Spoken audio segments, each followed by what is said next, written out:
तो ये जी हम इस टाइम तुर्की में हैं और हमारा यहाँ पर 8 घंटे का स्टे था और हमारी टूर बस जो सी मिस हो चुकी थी। तो आप सोच रहे होंगे टूर बस मिस हो गई है तो फिर मैं ये टूर कैसे ले रही हूँ। तो इसकी जानकारी के लिए मैं अपने हस्बैंड को दे रही हूँ, वो आपको डिटेल में इंफॉर्मेशन देते हैं। अस्सलाम वालेकुम। अगर आपकी बस मिस हो जाए, टूर बस मिस हो जाए, तो इसके लिए इतना परेशान होने की ज़रूरत नहीं है। उसका तरीक़ाकार ये होता है कि आप प्राइवेट भी जा सकते हैं और जो वहाँ पर इंडिपेंडेंट टूर ऑपरेटर्स होते हैं उनके साथ भी जा सकते हैं। लेकिन इंडिपेंडेंट टूर ऑपरेटर्स जो हैं वो बहुत ज़्यादा एक्सपेंसिव हो जाते हैं, वो काफ़ी ज़्यादा आपसे चार्जेस करते हैं। फॉर एग्ज़ाम्पल 5 घंटे के टूर के लिए वो आपसे कम से कम $200 तक मांग सकते हैं। $200, $220 या यूरोज़ में भी इतने ही वो डिमांड कर रहे होते हैं। तो इतने पैसे खर्चने से बेहतर है कि आप अपना टूर खुद ही से अरेंज कर लें। इसके लिए आप नीचे डाउनस्टेयर में जाएं जहां पर उनकी पब्लिक ट्रांसपोर्ट चलती है, वहां से आपको हॉर्स की बस मिलेगी। वो बस आपसे सिर्फ मेरा ख्याल है कि 200-250 लीरा लेगी और आपको वो मिड टाउन इस्तांबुल ले जाएगी। हम इसी बस में गए हैं और वहाँ पर आप जाएंगे तो वहाँ से आप कोई भी लोकल ट्राम ले लें और वो ट्राम आपको जो है हाजा सोफिया ले जाएगी। उसके साथ ही बिलू मॉस्क भी है और साथ ही उसके बाज़ार भी है। तो यही वो सारा टूर होता है। तो आप प्राइवेटली भी इसको एंजॉय कर सकते हैं, आप किसी के पर डिपेंडेंट भी नहीं होते। आप आराम से अपने टाइम में लेकर ये सारी जो उनकी मोनूमेंट्स हैं, जो उनके जो म्यूज़ियम्स हैं, जो उनकी जो हिस्टोरिकल बिल्डिंग्स हैं, आप इनको देख सकते हैं। ये हमारे रास्ते में कुछ बड़ी प्यारी सी शॉप्स आई थी जिसमें आपको सूवनियर्स भी मिल सकते हैं, स्कार्फ्स भी मिल सकते हैं और बहुत सारी कपड़ों की भी शॉप थी। सामने आपको ये तुर्की फ्लैग नज़र आ रहा है। ये जो आपने अभी देखी है एक बिल्कुल ऐसे लगता है जैसे मस्जिद बनी हुई है, जो कि ये मस्जिद नहीं है। ये पूरा एरिया जो सा है ये इस्तांबुल यूनिवर्सिटी का है, जो कि आप देख रहे हैं किस कदर खूबसूरत इन्होंने बनाया हुआ है।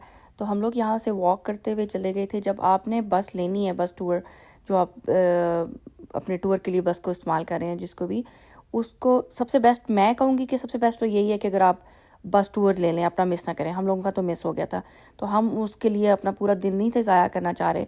तो हम लोगों ने उसका यही अल्टरनेट निकाला था, क्योंकि हम नीचे आके हम लोगों ने उनसे पूछा था उसके अलावा कोई और तरीका है हम लोगों का वहाँ पर जाने का। तो उन्होंने हमें यही बताया था कि आप इस तरह से एक बस ले सकते हैं जो कि आपको इस्तांबुल की सैर करवा सकती है और वो आपको किसी स्टॉप पर उतारेगी। हमारा मेन शौक़ था कि हम हागिया सोफिया को देखें। तो इस तरह फिर हम लोगों ने अपने ड्राइवर से पूछा था, तो उन्होंने हमें एक स्टॉप पर उतारा था जहाँ पर ये अभी आपको नज़र आ रहा है, ये बाज़ार सा एक नज़र आ रहा है, बीच में वो यूनिवर्सिटी भी आई थी। उसके बाद फिर हम लोगों ने ट्राम ली थी, जो कि आपको ये नज़र आ रही है। हम एक ट्राम लेंगे जिसके ऊपर हम बैठ के फिर हम हागिया सोफिया की तरफ जाएंगे। तो ये अब हम ट्राम से उतर चुके थे और वहाँ से हम फिर चलते हुए सीधा जा रहे थे। आपको ये बैक से हागिया सोफिया नज़र आना शुरू हो गया है। बीच में ये आपको नज़र आ रहा है कि रास्ता सा बना हुआ है। यहाँ पे एक ब्लू मॉस्क भी आएगी। मैं जब अजान होगी तो मैं खामोश हो जाऊंगी, लेकिन हम लोग हागिया सोफिया अंदर एंटर हो गए थे। एक साइड पे मर्दों की उन्होंने बनाई हुई है जगह और दूसरी साइड पे औरतों की है।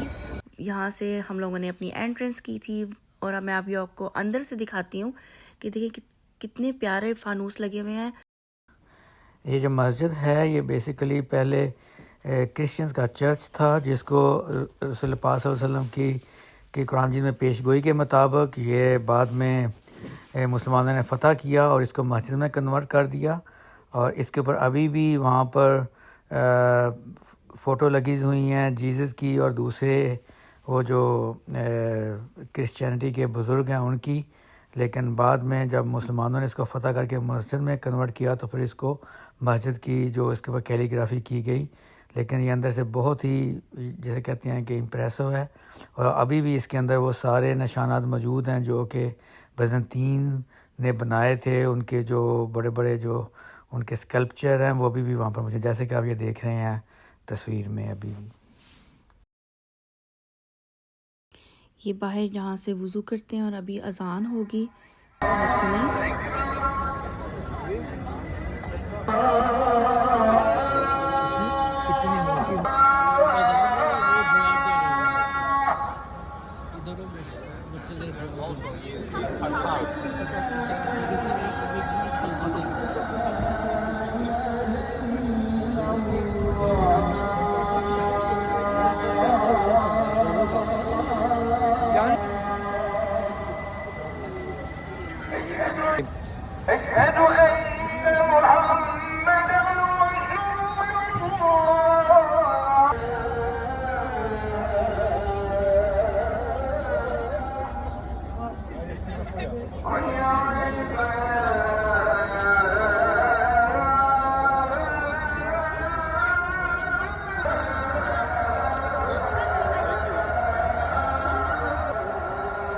आपको सामने से नज़र आ रही है ये हागिया सोफिया है, और उसके बाद फिर वो जो टर्किश आइसक्रीम ट्रिक होता है, और ये दुबई चॉकलेट भी वहाँ पे मिली थी जो कि मैंने ट्राई की थी।